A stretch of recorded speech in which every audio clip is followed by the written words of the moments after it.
Minutos y está con nosotros en línea el doctor Diego Mesa, ministro de Minas y Energía. Señor ministro, muy buenos días, bienvenido a la Hora de la Verdad. Demar, muy buenos días, un saludo muy especial para usted y para todos los oyentes.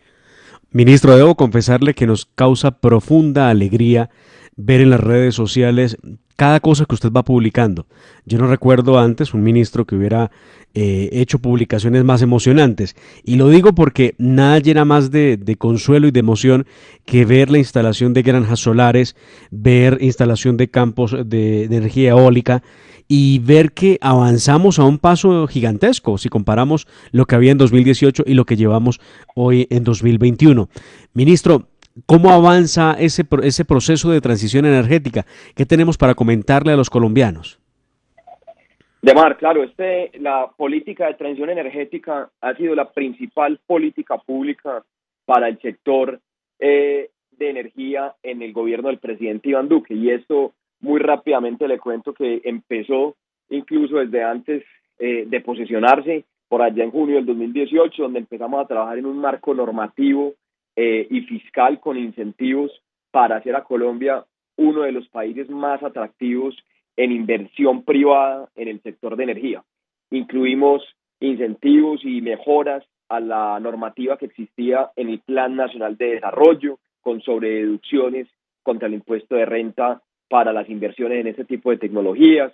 Después lo complementamos en la Ley de Financiamiento, Ley de Crecimiento, y finalmente lo consolidamos en la Ley de Transición Energética que sancionamos este año con el presidente Iván Duque. Y a eso se le suma que desarrollamos un programa de subastas para energía renovable no convencional, y las cifras hoy son muy elocuentes, Demar.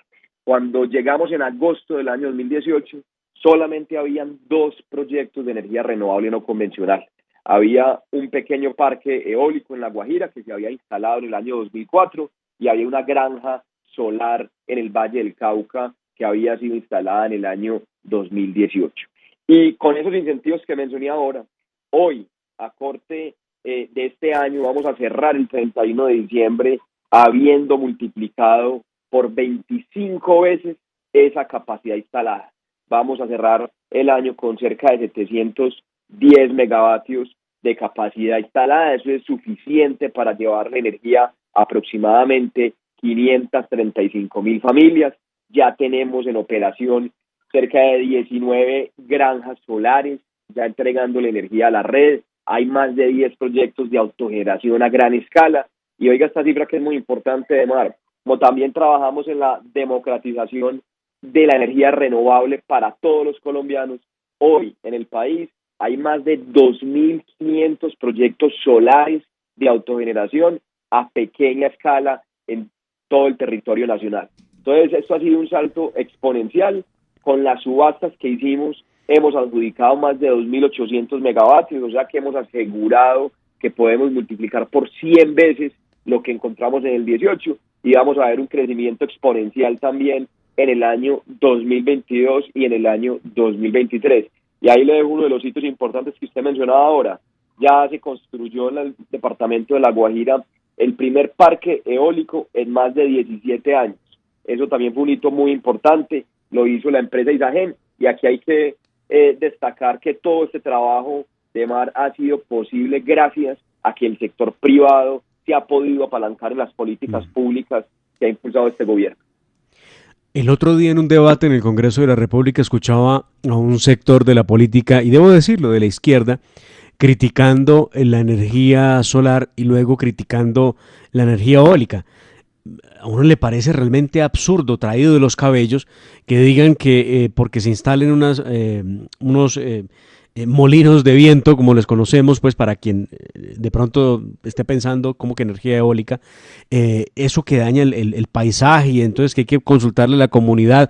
¿Han tenido problemas ustedes a propósito de estos proyectos? Uno creería que no debe haberlos, porque pues vaya beneficio a lugares donde nunca llegó la energía eléctrica por las dificultades, evidentemente la energía generada por de otra manera y por cable, y aparte de eso con transformadores y demás que deben llegar a sitios remotos, pero esa instalación ha tenido problemas para poder llegar a todos los rincones del país, a donde ustedes han logrado.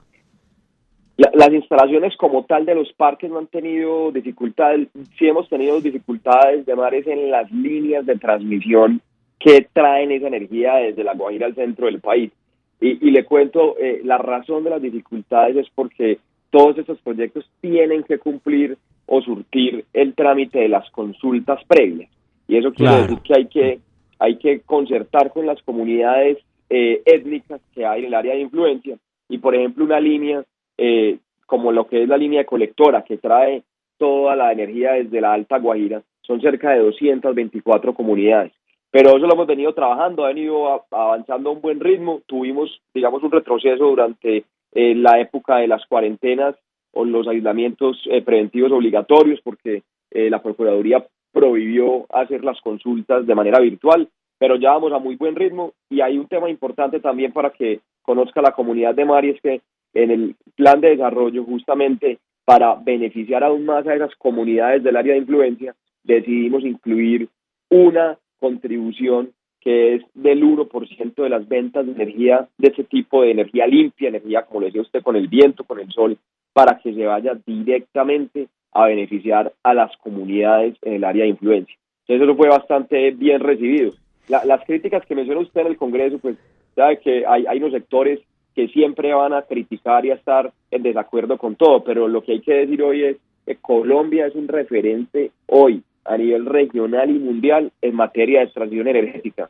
Y esto no lo dice el gobierno, esto lo dice el Foro Económico Mundial, esto lo dice el Consejo Mundial de la Energía, esto lo dice las mismas Naciones Unidas, quien nos nombró campeones mundiales de la transición energética este año, y esto pues lo reconoce también IRENA, que es la Agencia Internacional de Energía Renovable. Tengo una percepción, ministro, respecto del costo que tiene poder instalar energía solar. En mi caso personal, por ejemplo, soy un apasionado, me encanta, y cada vez que lo he logrado, he podido, pues he instalado energía solar en casa para ciertas cosas, evidentemente, sobre todo para alumbrar, para evitar cables hacia los patios o cables hacia la fachada, y pues maravilloso, las lámparas solares son una excelente opción. Pero siente uno que quizá los precios siguen siendo elevados para que el ciudadano pueda acceder a ese tipo de energías. ¿Hay algo que vaya en vía de reducir esos costos? Claro, eso fue parte de lo que hicimos en el Plan Nacional de Desarrollo, además de incentivar las inversiones en la generación de este tipo de energía a gran escala. Además, también quisimos democratizar el acceso a la energía limpia, sobre todo a la energía solar fotovoltaica.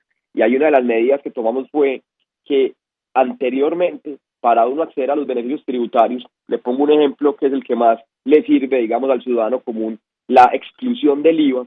Había que hacer unos trámites ante la autoridad ambiental, un trámite ante la unidad de planeación bioenergética, y había que demostrarle que uno iba a utilizar un panel solar para generar energía, lo cual era absurdo. Entonces decidimos en el Plan Nacional de Desarrollo que esa exclusión de IVA fuera automática, que el colombiano que quisiera comprar un panel no le tocaba hacer ningún trámite y simplemente el importador tuviera acceso a ese descuento. Y por eso se ha disparado la instalación de paneles. Entonces ahí, por ejemplo, a partir de que entró a regir el plan de desarrollo, inmediatamente hubo una reducción en los paneles solares, en los inversores, en los computadores de carga de cerca del 19%.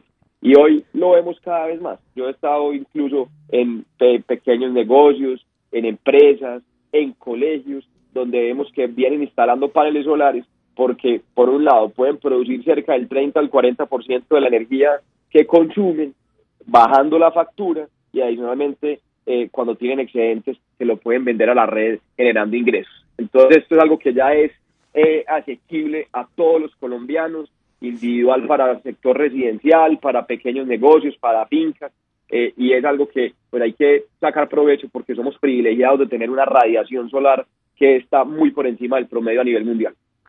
Ministro, y otra gran noticia para despedir esta entrevista interesantísima con usted, el tema de la reducción de costos en el GLP. ¿Qué es lo que viene y cuántas familias se van a ver beneficiadas con esta medida que se tomará? Bueno, además, esto fue algo muy importante que anunciamos el día de ayer en compañía del presidente Iván Duque y el presidente de Ecopetrol, Felipe Bayón. Le doy un poco ahí de contexto rápido. Como durante el año ha venido habiendo un incremento muy importante en materia del precio del crudo y los derivados que salen de ahí, en este caso el GLP, para los oyentes, el GLP se llama gas licuado de petróleo y es lo que utilizan las familias que están en las zonas más rurales, más apartadas del país, donde no llega la conexión de gas por redes o por tubería, o sea, es el cilindro que uno conoce o la pipeta. Caramba, hemos perdido la comunicación con el señor ministro de Minas, que está a esta hora hablando con nosotros de vaya qué temas más interesantes, y este era el último que estábamos tocando con él, y es precisamente que ante la volatilidad de precios del gas licuado de petróleo, el GLP, se anunció que Ecopetrol reducirá los precios precisamente de este combustible desde el 1 de enero y por 6 meses, para obviamente un beneficio que llegaría a cuando menos 3,3 millones de colombianos en zonas rurales. Qué gran noticia que nos trae el señor ministro Diego Mesa. Y atentos a ver si podemos restablecer la comunicación para que podamos terminar nuestra muy buena entrevista. Y es que causa mucha emoción, queridos oyentes, doctor Fernando, amigos de la mesa de trabajo. Causa mucha emoción ver cómo podemos ir avanzando en energías limpias, y esto nos va sacando de la dependencia que tenemos, obviamente, del petróleo, que es nuestro principal combustible hoy por hoy. Pero bueno, noticias buenas son las que tenemos para brindarles a ustedes. Doctor Diego, ¿está con nosotros nuevamente?